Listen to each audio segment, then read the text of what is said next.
මම අල්ලස දූෂණ නාතිරේ පුරවැසි බලයේ සභාපති ජාමනී කමන් තුෂාර අද දිනේදී අල්ලස් කොමිසමට පැමිණියා. විශේෂයෙන්ම අල්ලස් හෝ දූෂණ විමර්ශන කොමිෂන් සභාව කියන්නේ ස්වාධීන ආයතනයක්. මේ ආයතනයට කාටවත් බලපෑම් කිරීමට නොහැකි ස්වාධීන ආයතනයක්. පසුගිය දවස්වල හිටපු ජනාධිපති රනිල් වික්‍රමසිංහ ඔහු විසින් ප්‍රවෘත්ති සාකච්ඡාවක් තියලා දැන් උසාවියේ පවතින නඩුවක් චාමර සම්පත් පාර්ලිමේන්තු මන්ත්‍රීවරයාගේ නඩුවට ඔහු ප්‍රවෘත්ති සාකච්ඡාවක් තියලා කියනවා ඔහු නිකුත් කරපු චක්‍රලේඛනයකට අනුව තමයි මෙන්න මේ චාමර සම්පත් වැඩ කරලා තියෙන්නේ කියලා.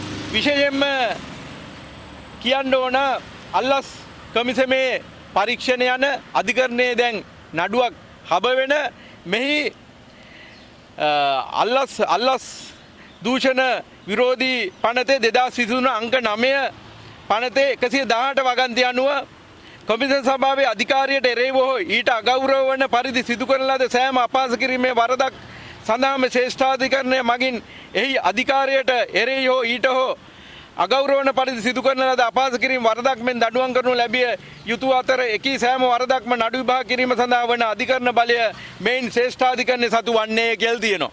ඒ වගේම එහි හතරවෙනි වගන්තියේ මේ වගන්තියේ කාර්ය සඳහා කොමිෂන් සභාව විසින් විමර්ශනය කරන ලබන කාරණා යම් අධිකරණයකදී පවත්වනු ලබන යම් නඩු කටයුත්තක විෂය වූ නැතහොත් යම් පරීක්ෂණයක විෂය කාරණා වීමට ඉඩ ඇති කාරණාව වීම හෝ ඊට සැලකිය යුතු ලෙස සමාන කාරණාවක් වීම යන හේතුව හෝ එකී ප්‍රශ්නයට පිළිතුරු දීම හෝ එම ලේඛන හෝ වෙනත් දේ ඉදිරිපත් කිරීම හෝ පෙන්වීම මගින් වෙනත් යම් නඩු කටයුත්තකදී එම තැනැත්තාට කෙලින්ම හෝ අන්‍යාකාරයකින් බලපෑම් ඇතිවිය හැකිවීම හෝ අගතියක් සිදුවිය හැකිවීම යන හේතු යම් දැනැත්තෙකු විසින් යම් ප්‍රශ්නයකට පිළිතුරු දීම හෝ ලේඛනයක් හෝ වෙනත් දෙයක් ඉදිරිපත් කිරීම හෝ පෙන්වීම ප්‍රතික්ෂේප කිරීම පැහැරීම සඳහා වූ සාධාරණ හේතුවක් ලෙස සලකනු ලැබිය යුතුයි කියලා තියෙනවා.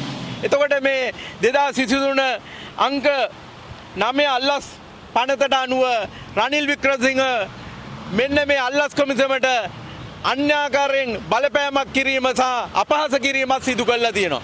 විශේෂයෙන්ම මෙන්න මේ රනිල් වික්‍රමසිංහ ප්‍රවෘත්ති සාකච්ඡාව තිබ්බට පස්සේ අල්ලස් දූෂණ විමර්ශන කොමිෂන් සභාවේ අධ්‍යක්ෂ ජෙනරාල්වරයා ප්‍රවෘත්ති සාකච්ඡාවක් තියලා කියනවා මෙන්න මේ 2023 අංක 9 දරන පනත සිහි කරගන්න මේකෙන් යම් බලපෑමක් අල්ලස් කොමිසමට කිසිම දේශපාලනිකයෝ සහ නිලධාරියෙකුට කරන්න බෑ කියලා. එහෙමනම් අද අපි අධ්‍යක්ෂ ජෙනරාල්තුමාට කියනවා මේක ස්වාධීනව කමිෂන් සභාවක් මහ ජනතාව වෙනුවෙන් සේවය කරන කමිෂන් සභාවක් වශයෙන් මේකේ ගෞරවය රකින්න මෙන්න මේ ස්වාධීන කොමිෂන් සභාව ස්වාධීනත්වය රකින්න කියලා ඉල්ලා සිටමින් අද අපි ලිපිය යොමු කරා අල්ලස් කොමිසමට මේ ගැන වහම් පරීක්ෂණයක් ආරම්භ කළා. රනිල් වික්‍රමසිංහ මහත්තයා වරදක් කරලා තියෙනවා නම් අධිකරණ ක්‍රියාමාර්ගයක් කළා. අධිකරණයේ මෙන්න මේකේ දඬුවම වශයෙන් කියලා තියෙනවා මිලියනයකට නොවැඩි දඩයක් හෝ අවුරුදු 3ක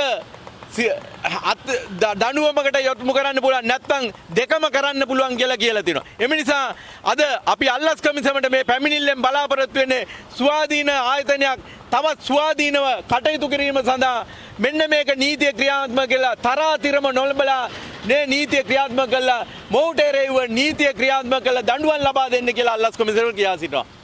දැන් කියනවා මේ අල්ලස්ගෙන් අල්ලන්න හොයනවා දැන් මේ වෙනකොට ඊයේ අපි දැක්කා වරෙන්තුවක් නිකුත් කරගෙනම චීන පොහොර නැමට සම්බන්ධව හිටපු අමාත්‍ය මහින්දානන්ද අලුත්ගමගේ හොයන්න යනවා.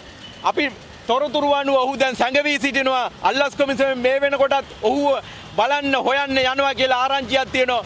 හැබැයි මම කියන්නේ හැංගිලා ඉවර වෙලා අධිකරණයකට ඉදිරිපත් වෙන්නේ නැතුව තමන් වරදක් කරලා නැහැ කියලා තියෙනවා නම් එපායේ දුම්පතකුත් දාලා තියෙනවා තමන්ව අත්අඩංගුවට ගන්න එපා කියලා කරුණා කළා අල්ලස් කොමිසමට බාර වෙලා අධිකරණයට බාර ඒක දාලා තමන්ගේ නිවැරදිතාවය ඔප්පු කළා රටට පිළිගත් മന്ത്രി අමතිවරයෙක් වශයෙන් නිත්‍යානුකූලව වැඩ කරන්න කියලා කියා සිටිනවා. හැංගිලා ඉඳලා අත්අඩංගුවටපත් වෙලා ඊට පස්සේ කියන්න එපා අපි වැරදි කළා නැහැ කියලා. වරදක් කළා නැත්නම් අල්ලස් කොමිසමට බාර වෙන්න.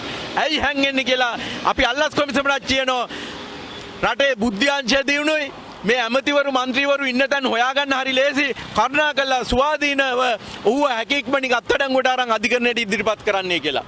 දැන් අල්ලස් එක ක්‍රියාශීලී අනිත්‍යවට ඔව් අල්ලස් කොමිසම අපිට පේනවා වෙනත් ආයතනයට වඩා මේ අලුත් අධ්‍යක්ෂ ජෙනරාල්වරයා ආවට පස්සේ සක්‍රිය වෙලා හැමදාම ප්‍රවෘත්තිවල දකින්න ලැබෙන අල්ලස් කොමිසමෙන් කාවාරි අත්අඩංගුවට ගත්තා නඩුවක් දැම්ම හොඳ ප්‍රවණතාවයක්. අල්ලස් කොමිසම ස්වාධීනව මේ රටේ මහ ජනතාව වෙනුවෙන් වැඩ කරන එකට පැමිණි මේ ඉන්න අධ්‍යක්ෂ ජෙනරාල්වරයාට අපි තුති පහදනවා. ඔහු අපිට දකිනවා ක්‍රියාශීලීව යම් කාර්යයක් කරන්න මේ රට දූෂණයෙන් වංචාවෙන් තොර රාජ්‍ය සේවයක් සහ දේශපාලඥයන්ට එරෙහිව නීති ක්‍රියාත්මක කළ මේ රට හොඳ මාර්ගයකට ගෙනියන්න අල්ලස් කොමිසමේ කාර්යභාරය ඉෂ්ට සිද්ධ කළා තව තවත් යහපත්ව කරන්න මේ අල්ලස් කොමිසමේ නිලධාරීන්ට ශක්තිය ධෛර්යය ලැබෙන්නේ කියලා තමයි අපිට කියන්න තියෙන්නේ. ස්තුතියි. මහත්මයා ඊදිනේ අපි දැක්කා තවත් ලිපියක් නිකුත් කළා. ඕ රනිල් වික්‍රමසිංහ ඔහුගේ නීතිඥ ගැට වලින් එක එක ලියුම් නිකුත් කරනවා. හැබැයි මේ පනතේ තියෙනවා අල්ලස් කොමිසමට රනිල් වික්‍රමසිංහ ගහන ගැටවලට ලියුම් වලට අහු වෙන්නේ නැතුව නීතිය ක්‍රියාත්මක කරන්න කියලා අල්ලස් කොමිසමට කියා සිටිනවා.